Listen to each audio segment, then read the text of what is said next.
threat of a terror strike is not just limited to a country's borders anymore. The threat is very real in the virtual world as well. Cyber is a new form of security threat countries across the globe are combating. India recognizes the need to strengthen the country's cyber warfare, especially in the wake of China enhancing its cyber warfare capabilities. Indian Army Chief General Bipin Rawat spoke about the need to exploit the cyber tools at our disposal. He said that India has a bank of young budding minds who can help the country develop the technology to fight cyber warfare. General Rawat added that cyber tools are important not only in conventional but unconventional warfare or proxy warfare.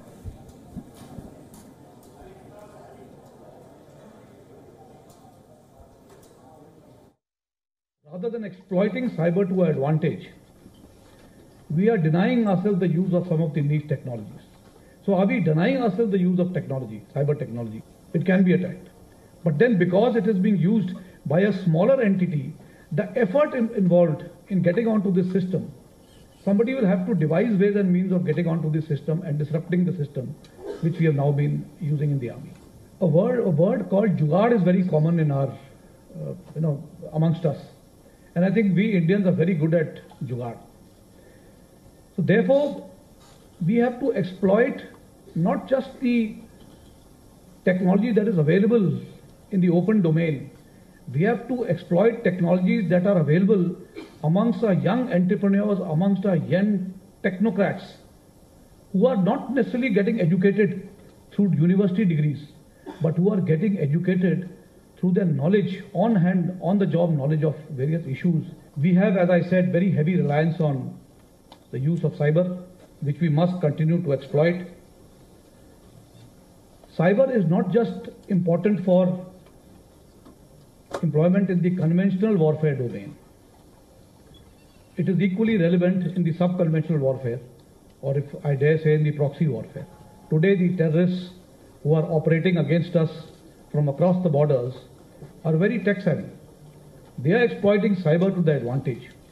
If we don't stay ahead of them, we will never be able to get over the phenomena of terrorism that has engulfed our nation.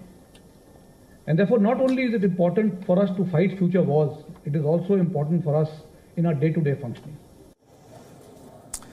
And WION Siddhant Sibal joins me live from New Delhi for more on this story. Siddhant, General Rawat had famously remarked long ago that India is prepared not only for a two-front war, but a two-and-a-half-front war. But what about cyber warfare? How prepared is India to combat the threats given the situation obtaining in our immediate neighborhood?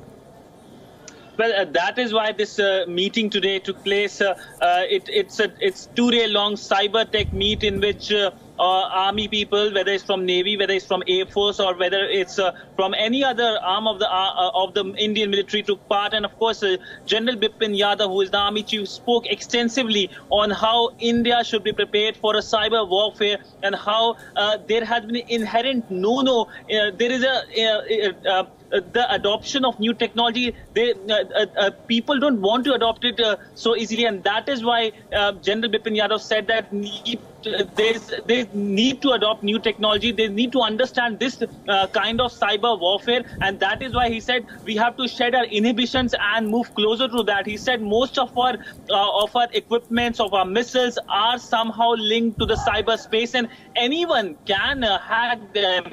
And he talked about indigenous development of a system that's not hackable. Of course, everything is hackable in this time and age, but he talked about new innovative method. But the fact that the Indian Army is talking about cyber warfare, about cyberspace, shows there's a change in the mindset. Americans and the Chinese have already their own system of dealing with the cyber warfare situation, but India is lacking, and that is why General Bipin Yadav's message today is really important. All right, Siddhant Sibal in New Delhi, thank you so much for joining me with all that information.